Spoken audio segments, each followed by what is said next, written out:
Grand Dialogue. Sigika Foba. Edouani wa Makaran. Le Grand Dialogue, l'émission de débat du studio Tamani sur votre radio. Chenibero. Halud Mauni. Cheniberi. Sigika Foba. Le Grand Dialogue. Le Grand Dialogue. Merci de nous recevoir chez vous. Le studio Tamani réfléchit aujourd'hui sur la situation des mines antipersonnelles au Mali. Comme vous le savez, et certainement, la journée internationale des mines c'est prévu pour le 4 avril prochain.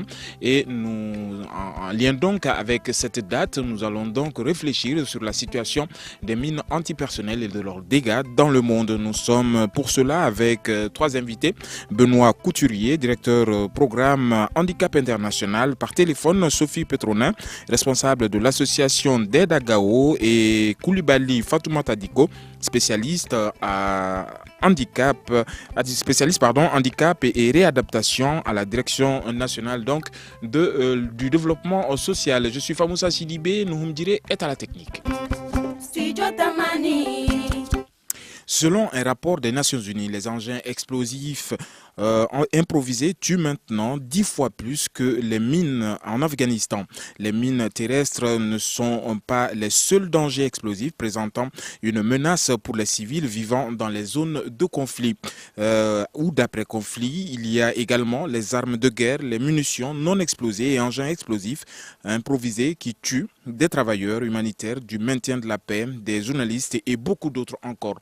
Alors nous allons donc faire le point donc de cette situation avec nos invités à 2 jours donc de la journée mondiale anti-mine.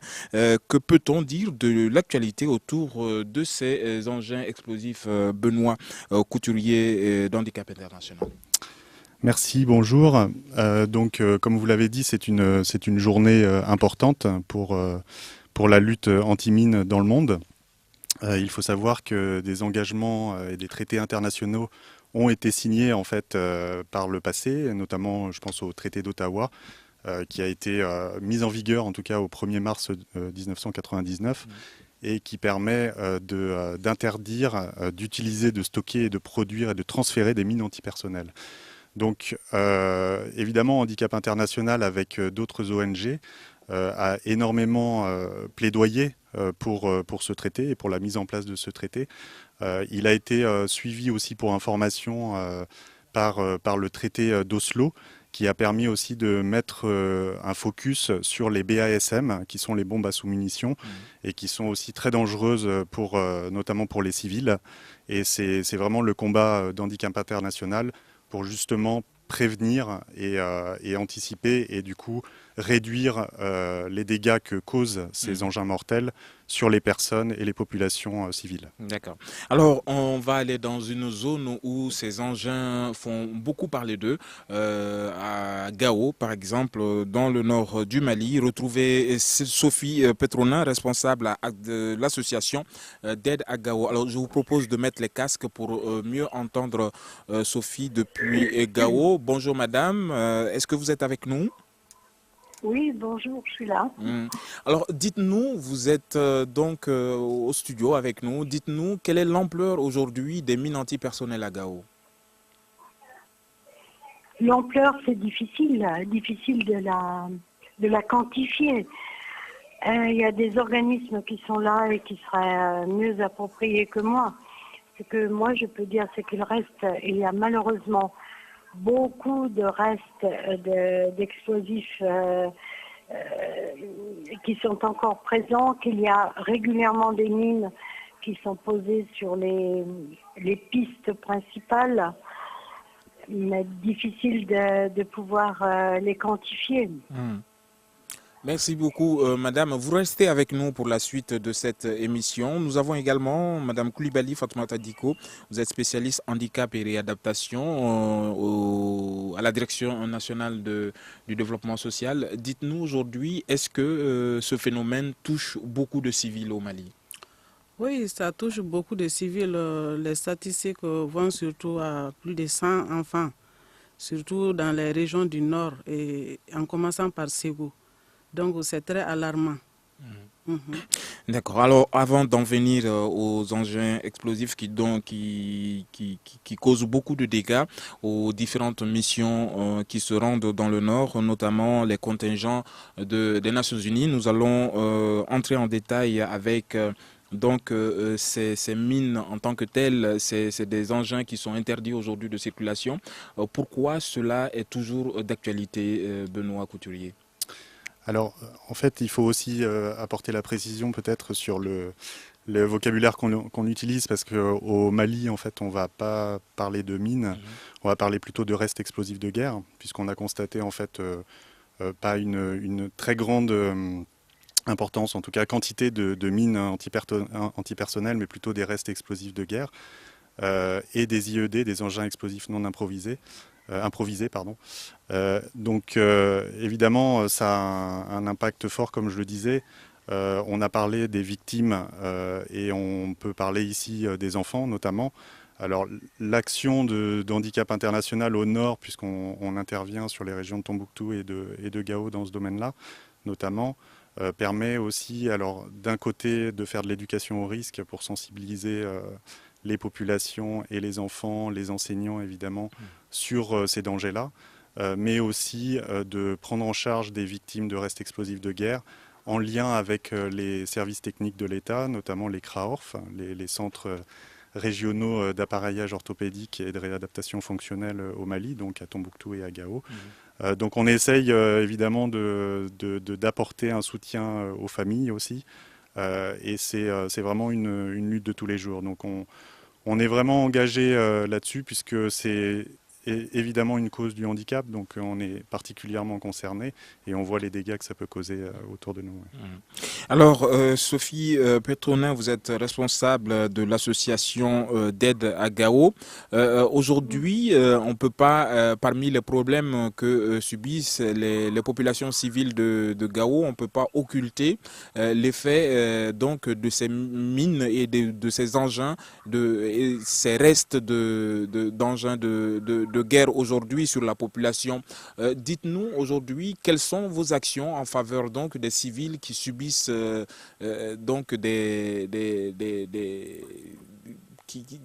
choses qui sont en lien aujourd'hui, des difficultés qui sont en lien aujourd'hui avec ces engins.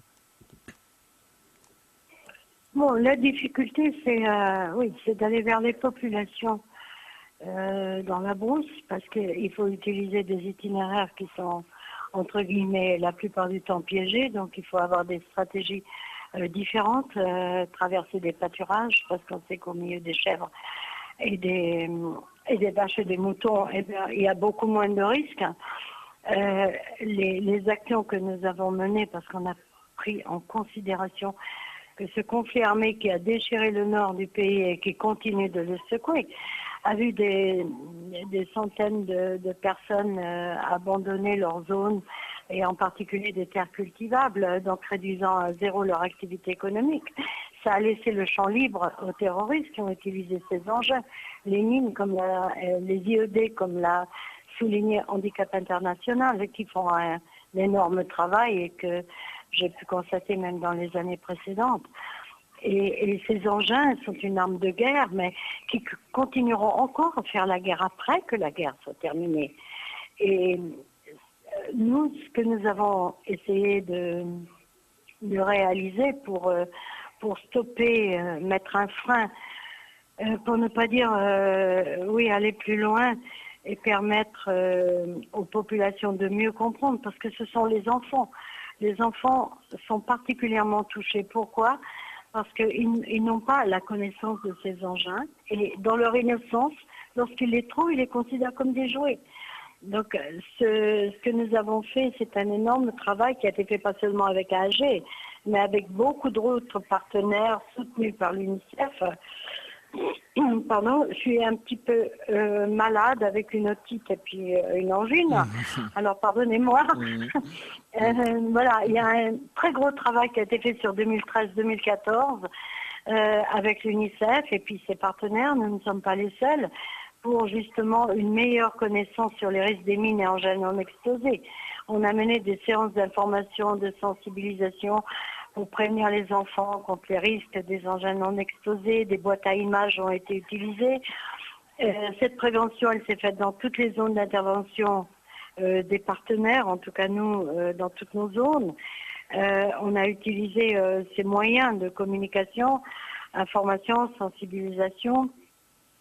Et ça a quand même permis aux populations, et particulièrement aux personnes déplacées qui étaient internes et qui étaient rentrées au bercail, si on peut dire, de connaître le danger de ces mines et de ces engins en question, les risques qui étaient liés à ces engins et la dangerosité sur les enfants, parce que un nombre, comme l'a dit justement Madame tout à l'heure, un nombre d'enfants incalculable. On n'a même pas des chiffres, des statistiques sur lesquelles on pourrait vraiment s'appuyer, parce qu'il y en a beaucoup malheureusement qui passent à travers les mailles de la récolte. Mais par exemple, un enfant qui à Thessalite avait une chèvre qui avait grimpé sur une dune, et puis l'enfant est parti la récupérer parce que ça aurait pu se passer mal à la rentrée au campement. La chèvre a traversé et l'enfant a sauté sur la mine, et puis voilà, c'était l'année dernière. Donc on a fait ce gros travail, mais on n'est pas les seuls. Handicap International, vous êtes beaucoup d'autres structures ont essayé de faire ce travail en profondeur. Et puis, ce qui est très agréable, c'est de pouvoir travailler quand même avec les structures étatiques, parce que l'impact est beaucoup plus grand. Merci beaucoup Sophie Petronin. Je rappelle que vous êtes responsable de l'association d'aide à Gao. Alors malgré le petit bobo, vous parvenez tout de même à nous donner une belle analyse de la situation. Merci beaucoup et restez avec nous. Alors Madame Koulibaly Fatoumata Diko, vous êtes spécialiste handicap et réadaptation à la Direction nationale du développement social. On a parmi les statistiques fournies par les Nations Unies, il y a eu à peu près 138 victimes dû notamment à ces engins-là dans le monde. Aujourd'hui, au Mali, est-ce qu'il est possible d'aller vers ces populations victimes justement au nord du Mali? Oui, il est possible dans la mesure où nous travaillons avec tous les acteurs, que ce soit communautaires, que ce soit les ONG. Nous travaillons avec tous ces partenaires sur le terrain. Donc nous pensons qu'on peut vraiment travailler au nord par rapport à l'aspect de prévention et même par rapport à la prise en charge de ces victimes. Alors Sophie Petronin parlait tout à l'heure de beaucoup de sensibilisation. Quelles sont les mesures mises en œuvre par le gouvernement, les autorités pour mieux sensibiliser la population par rapport à ces risques? Bon, nos mesures se situent à différents niveaux. D'abord, par rapport à l'utilisation même de ces matériels, nous avons donné des informations en collaboration avec les leaders communautaires, les ONG, en particulier avec Handicap International, avec le centre Père Bernard Vespiren et CICR. Nous intervenons pour donner des informations non seulement aux enfants, mais également aux parents, pour vraiment éviter de toucher à ces différents éléments-là, qui sont les objets qui peuvent être l'objet des victimes. Donc également, nous faisons des activités d'information et de sensibilisation pour qu'on puisse prendre les victimes de façon plus précoce. Parce que quand on prend rapidement les situations de handicap, on a toutes les chances de restaurer l'autonomie de la personne. Dans les cas contraires, ça peut vouer à des échecs. Donc par rapport à ça, lors de nos formations avec les différents acteurs, surtout avec la formation du handicap, nous donnons les mines souterraines par rapport aux causes du handicap et comment l'éviter, et également si le cas arrive, qu'est-ce qu'il faut faire.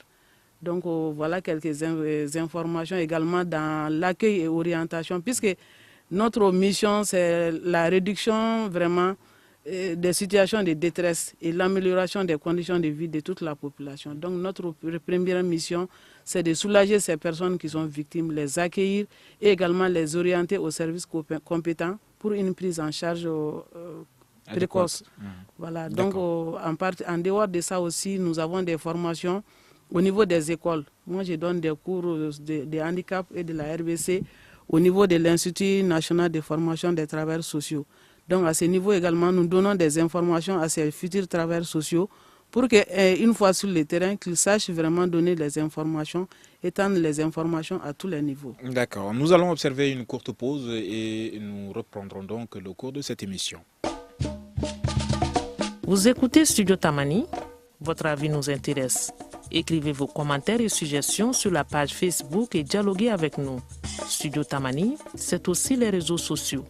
Les réseaux sociaux, notre page Facebook, notre compte Twitter et notre site web www.studiotamani en un seul mot.org sont à votre disposition pour toute éventuelle réaction par rapport à cette émission. Alors nous réfléchissons aujourd'hui sur la situation des mines, des engins explosifs dans le monde et comme vous le savez, le 4 avril est consacré donc à la journée mondiale de lutte contre les mines personnel ou bien les mines tout court. Alors, nous allons voir avec vous, Benoît Couturier, qu'est-ce qui est prévu dans le cadre donc des activités du 4 avril au Mali? Alors en fait, il va y avoir plusieurs activités donc sur Tombouctou, sur Gao, sur Bamako. À Bamako, il y aura le vernissage d'une exposition photo sous la houlette de UNMAS, donc qui va avoir lieu à partir du 3 avril en fait et qui va durer jusqu'au 5 mai si ma mémoire est bonne. On aura aussi évidemment en région, donc comme je disais, des activités. Sur Tombouctou, on va avoir une pièce de théâtre que donc Handicap International, en tout cas les équipes d'Handicap International va faire auprès justement des enfants, donc pour sensibiliser sur ces aspects-là.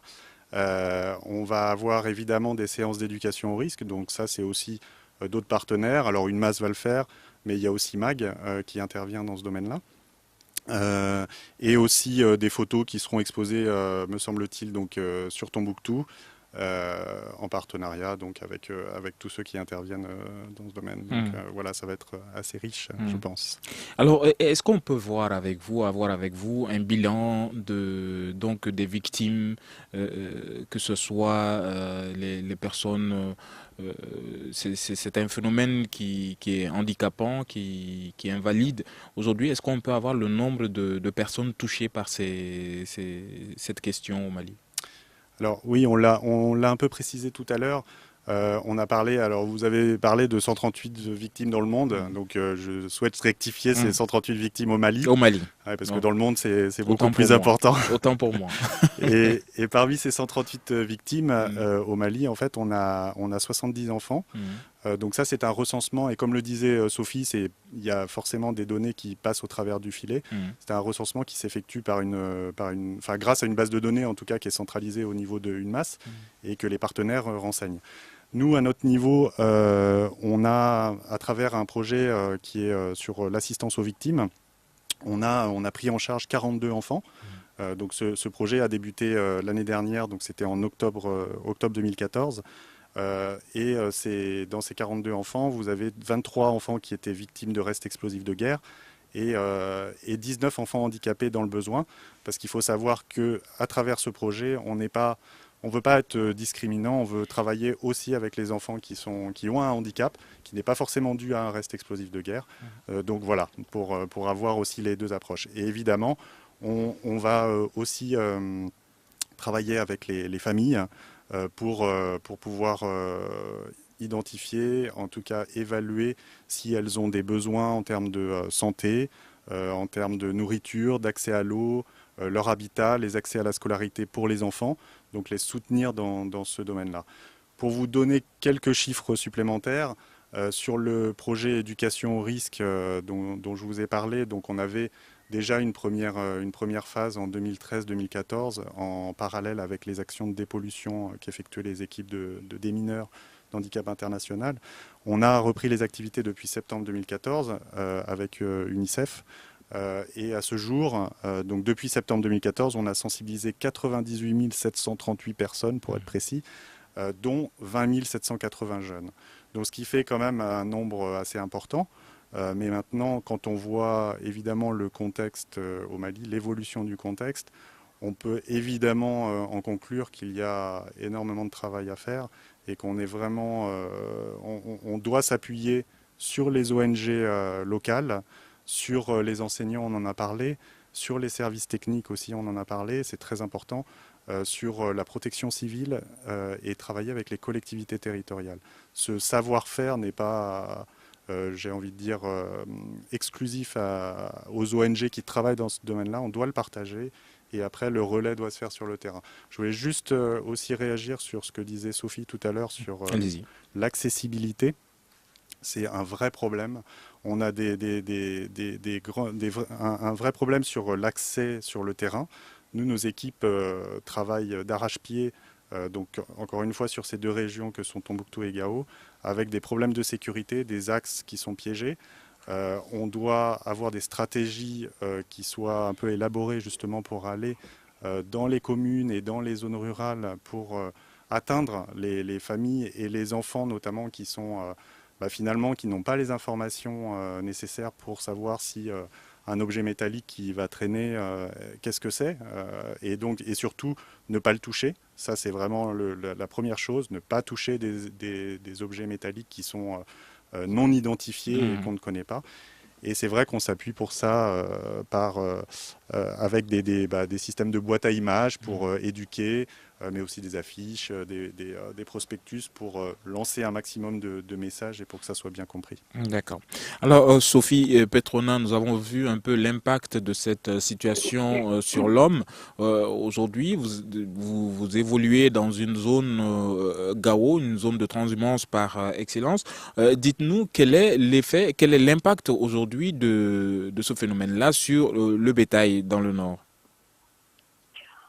Je crois qu'il n'y a pas grand-chose à dire par rapport à ce que viennent de dire mes deux collègues de plateau avec lesquels je ne suis pas. C'est particulièrement bien défini.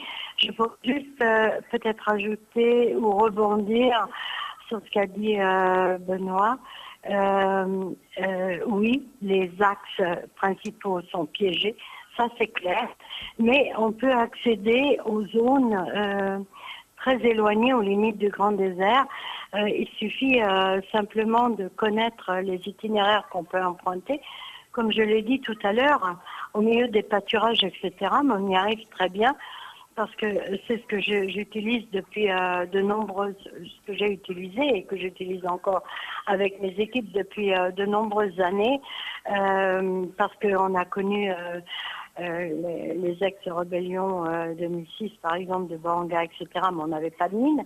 Aujourd'hui, on est confronté à une problématique qui est lourde à gérer. Mais si je peux leur être utile en quoi que ce soit pour accéder à des zones, puisque nous personnellement, j'ai toujours opéré dans les zones pastorales, au milieu des campements et petits villages. Je connais tous ces petits itinéraires, comme je l'ai dit, à travers les pâturages, ce qui facilite énormément et c'est ce qui peut-être nous a permis à nous d'échapper de temps en temps à des risques d'explosion sur la piste principale. Et on sait qu'aujourd'hui, toutes les pistes, et particulièrement les zones pastorales qui sont au nord et nord-est de Gao, sont à risque énorme. Merci beaucoup Sophie Petrona, vous êtes responsable de l'association d'aide à Gao. Madame Koulibaly Fatoumata Diko, vous êtes spécialiste handicap et réadaptation à la Direction nationale du développement social. Aujourd'hui, est-ce que vous avez l'impression que les autorités font assez pour prévenir les populations? Oui, je pense que nous faisons beaucoup pour prévenir ces problèmes dans la mesure où nous travaillons en partenariat avec l'ensemble des acteurs, que ce soit CCR, que ce soit HI, que ce soit les centres Bernard Vesperen et les autorités au niveau local et le centre national d'appareillage orthopédique.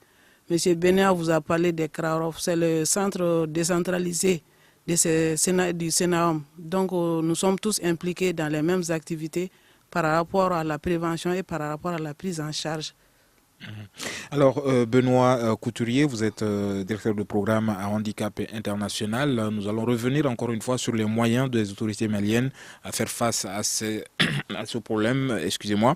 Est-ce que vous sentez qu'il y a une volonté politique derrière vos efforts?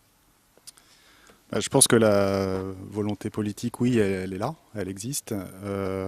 Après, je pense que la zone Normalie, comme on l'appelle, on le sait tous, elle est difficile d'accès. Donc, on rencontre évidemment des problématiques sur le retour des fonctionnaires. Nous, on travaille beaucoup avec les kinés et les orthos. Dans les CRAORF notamment, mais c'est aussi une difficulté puisqu'il faut les motiver aussi pour retourner dans ces régions-là, donc c'est pas évident. Du coup, on manque assez cruellement en fait de professionnels dans ce domaine pour prendre en charge les victimes. Donc je dirais oui, la volonté est là. Je pense que les bailleurs aussi sont très réceptifs à cette problématique, ça c'est clair. On est de nombreux partenaires. Après, je pense qu'il faut faire plus, évidemment. Et encore une fois, vu l'avenir incertain qui est comme celui qu'on connaît aujourd'hui, avec le contexte politique, les accords d'Alger qui sont en stand-by. Donc là-dessus, voilà, on est très prudent. Je pense qu'il y a énormément de travail à faire. Et on souhaiterait comment dire, en tout cas, continuer les activités au-delà de 2015, ça c'est clair. Je pense qu'il y aura encore des besoins. Et comme le disait Sophie, les zones pastorales sont aussi des zones dans lesquelles nous, on va peut-être un petit peu moins. Après, il faut qu'on échange avec toutes les ONG qui connaissent mieux le terrain. C'est ce qu'on fait de manière la plus fréquente possible. Mais voilà. Alors, Sophie Petrona, vous êtes responsable de l'association d'aide à Gao. Si on vous dotait de moyens supplémentaires, dans quoi est-ce que vous allez investir pour toujours dans le cadre donc de la prévention contre les risques liés aux mines? Donc, investir... je crois qu'il y a déjà un gros travail qui est fait. Je pense que, personnellement, c'est mon opinion, tant au niveau national qu'avec des ONG comme Handicap International. Pour moi, il faut conjuguer les efforts. Il y a des spécialistes d'un côté, il y en a d'autres de l'autre côté. Et si on conjugue nos efforts, je pense que il faudra aller au-delà de 2015. Ça, c'est une réalité. Mais on pourrait être beaucoup plus efficace. Moi, toutes les structures étatiques que j'ai rencontrées et que j'ai formées en 2014 sur ces problématiques et d'autres problématiques comme les enfants associés aux groupes armés, etc., j'ai toujours eu un contact exceptionnel et extraordinaire. Vraiment, les services étatiques sont là. Ils sont parfaitement conscients de la situation du Nord. Ils sont là pour nous appuyer. Moi, je n'ai jamais rencontré de difficulté avec eux. Et je pense que si nous conjuguons nos efforts entre les services étatiques et les ONG internationales comme par exemple Handicap International, on pourrait quand même aller plus en avant et puis faire un meilleur travail. Parce que là où nous sommes rentrés aujourd'hui, dans ces petites attaques permanentes, ce sont des jeunes qui sont désabusés, qui n'ont rien à faire. Cette situation a provoqué des mauvaises idées, des ressentiments dans cette jeune population qui n'hésite plus dans la provocation. Et puis, manque d'activité. Et lorsqu'on est oisif dans le nord du Mali, du pays, boire du thé, jouer aux dames, ça va un petit moment, mais ça ne suffit plus. Tout le monde est fatigué, puis cherche un échappatoire.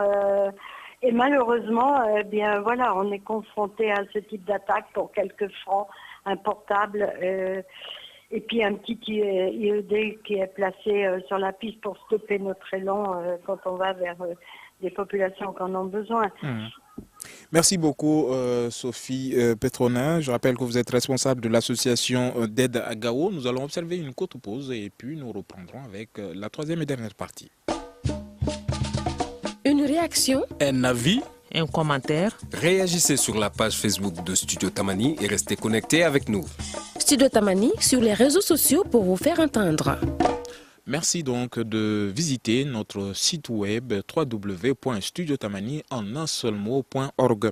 Aujourd'hui, le grand dialogue réfléchit sur la situation des mines tout court dans le monde et au Mali. La journée internationale dédiée à cette question est prévue pour le 4 avril et donc nous parlons donc de cette actualité.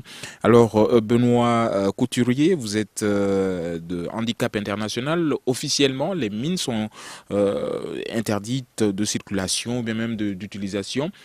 Quel genre de mines avons-nous l'habitude de rencontrer aujourd'hui et de quelle fabrication, de quelle destination nous viennent ces mines? Ce sont en fait, donc on parle de mines antipersonnelles, on parle de, je l'ai évoqué, alors plus globalement, mais de bombes à sous-munitions, on a parlé d'IED, donc d'engins explosifs improvisés. Pour ce qui est de la fabrication des mines antipersonnelles, il faut savoir que les plus gros producteurs sont les États-Unis, la Russie et la Chine, donc qui ont rejoint quand même avec pas mal d'efforts et qui ont signé le traité d'Ottawa. Donc ça, c'était quand même aussi une belle victoire. Maintenant, donc c'est plus cadré et plus contrôlé, en tout cas. Et du coup, dans un deuxième temps, je l'avais évoqué, le fameux traité d'Oslo qui interdit les BASM, les bombes à sous-munitions, donc qui sont des engins alors qu'on ne retrouve pas au Mali, mais plutôt sur des terrains comme celui de la Syrie, où en fait on constate que ces bombes à sous-munitions font majoritairement des victimes civiles. Puisque ça n'explose pas à l'impact. Et donc après, évidemment, ça peut se transformer justement en mine antipersonnelle qui va faire énormément de dégâts puisque les civils vont les rencontrer sur leur chemin. Donc après, on a aussi évidemment les armes légères. Les armes légères et de petit calibre, comme on l'appelle, donc tout ce qui est revolver, fusil, pistolet, qui sont... alors là, pour le coup, au Mali, on a une prolifération assez importante. Ça aussi, c'est évidemment quelque chose qui est difficile à contrôler, sur lequel nous, Handicap International, on essaye forcément de faire de la sensibilisation. Après, on n'est pas là pour faire du recensement et de la collecte, hein, c'est pas notre rôle. Mais on constate en tout cas que la majeure partie de ces armes de petit calibre sont aux mains de civils la plupart du temps. Donc, ce qui permet de se représenter que finalement les dangers que ça peut représenter, notamment auprès de l'entourage familial, l'entourage proche et plus largement évidemment auprès d'autres personnes. Alors Madame Koulibaly Fatoumata Diko, vous êtes spécialiste en handicap et réadaptation. En ayant connaissance de ces risques liés et en côtoyant tous les jours les victimes donc de ce phénomène, est-ce que vous parvenez à vous faire entendre auprès des services concernés justement par la récupération, la collecte donc de ces armes légères dont on parle? Chaque fois, c'est des actions d'information, de sensibilisation, de communication pour qu'on arrive vraiment à faire asseoir ces gens-là par rapport à l'utilisation de ces outils qui peuvent poser des dégâts énormes.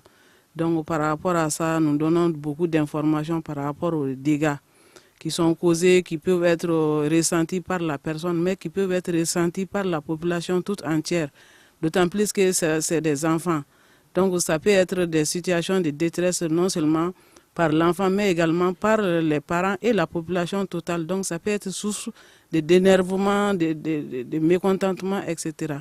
Donc c'est ce qui nous pousse vraiment à louer beaucoup d'informations, à faire beaucoup de sensibilisation et de communication vraiment pour que ces utilisations-là peuvent être atténuées dans la mesure du possible. D'accord. Alors Sophie Petronin, vous êtes responsable de l'association d'aide à Gao.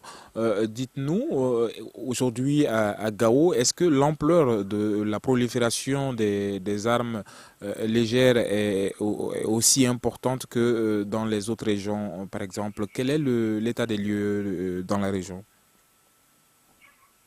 Écoutez, je crois qu'il faut qu'on soit clair là-dessus. Gao en particulier, il y a une quantité énorme d'armes cachées et la plupart du temps chez les populations.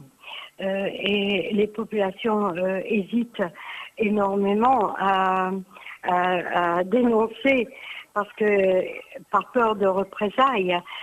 Moi, je vais une fois par mois sur le terrain, je passe une semaine et je sais par exemple qu'au 4e quartier, qui était un des fiefs de Abdou Salam, Yoro Abdou Salam, il y a beaucoup de familles qui détiennent une quantité assez importante d'armes, mais qui n'osent pas parce que la problématique, c'est que on a déjà vu dans les semaines et dans les mois précédents que lorsqu'il y a quelqu'un qui est accusé à tort ou à raison d'avoir donné des informations, il est exécuté purement et simplement.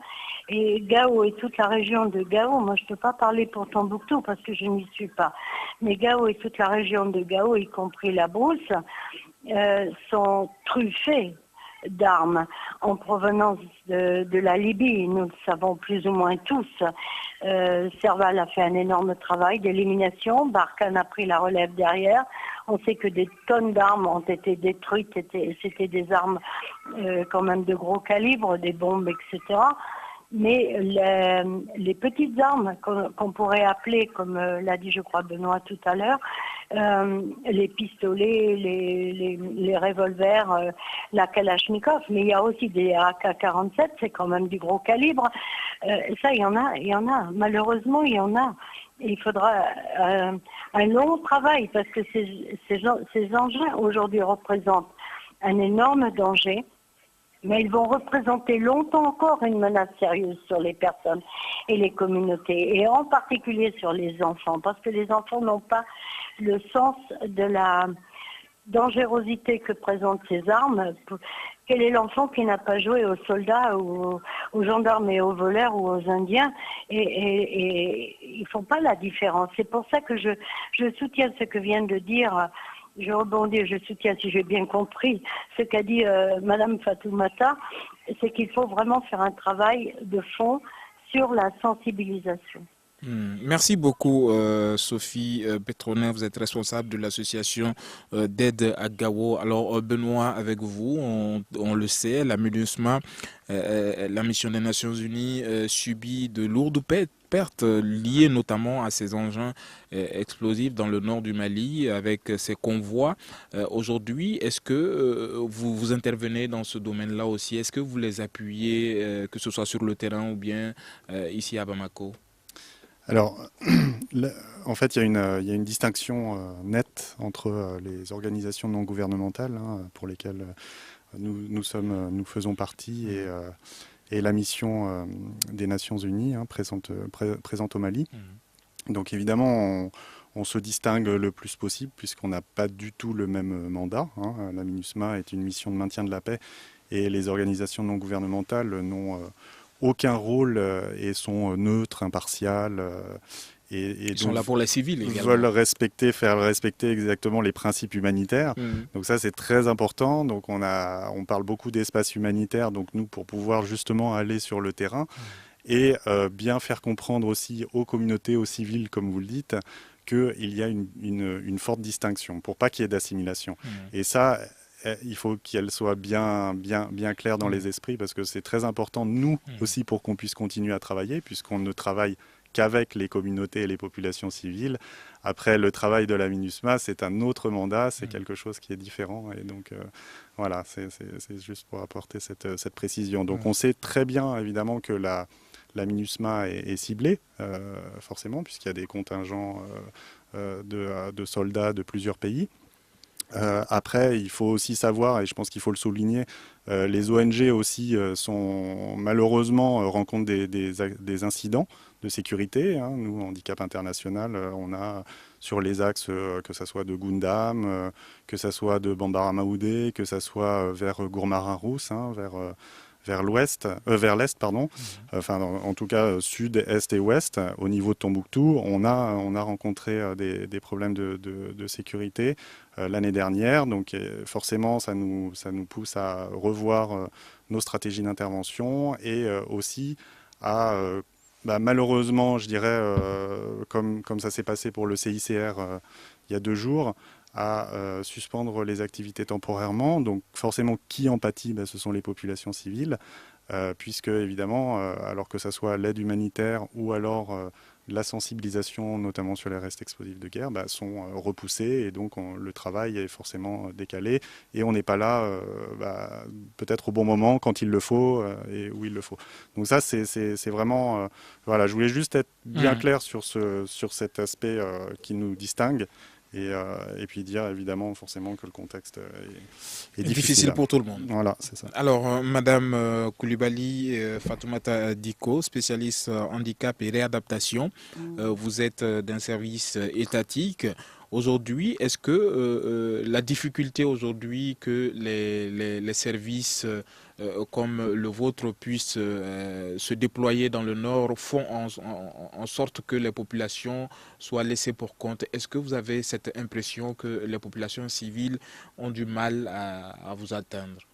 Bon, les populations, non, à ce niveau, notre service est toujours sur place. Et travaille de longue haleine pour vraiment servir la population par rapport à l'aspect psychosocial et par rapport à la distribution des aides qu'ils nous ont offertes par rapport à leurs besoins. Donc nous travaillons toujours en collaboration avec les leaders communautaires, avec les leaders religieux, les ONG, etc., etc. Donc pour que la population ne soit pas vraiment dans des situations de détresse, surtout par rapport à l'approvisionnement en besoins, par rapport à l'aspect psychosocial et même par rapport à la prise en charge sur le plan de l'appareillage, sur le plan des aides techniques, etc. etc. Alors, Sophie Petronin, vous êtes responsable de l'association d'aide à Gao. Vous avez le dernier mot avant que je ne ferme définitivement cette émission. 1 minute. Écoute, merci à vous deux déjà, vous trois du moins, d'être là. Et puis, moi, ce que je peux souhaiter, ce que je peux dire à la fin, c'est que unissons nos efforts pour les enfants, parce que ce sont les principales victimes, et que l'AG sera toujours prête pour aider, soutenir. Un grand merci au développement social. Moi, j'ai passé presque 20 ans au nord, au sud et de l'est à l'ouest, et toujours en milieu pastoral, donc dans les zones les plus reculées. Donc, et merci, un grand merci pour toutes les structures étatiques qui m'ont accueilli et qui m'ont soutenu et aidé. Et puis un grand merci aussi à Handicap International pour le monumental travail, parce que je sais ce que c'est, le monumental travail qu'ils accomplissent. Et peut-être aurons-nous la chance de nous rencontrer une autre fois. Je suis contente pour des raisons de sécurité actuellement.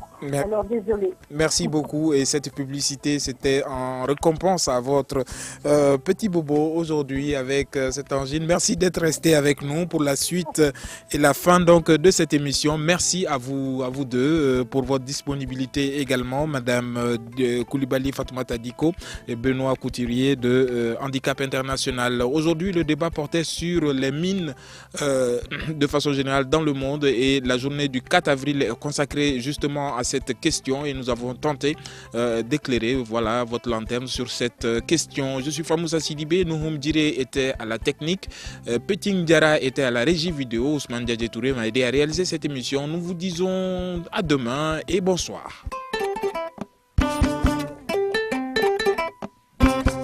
Le Grand Dialogue. Sigeka Foba.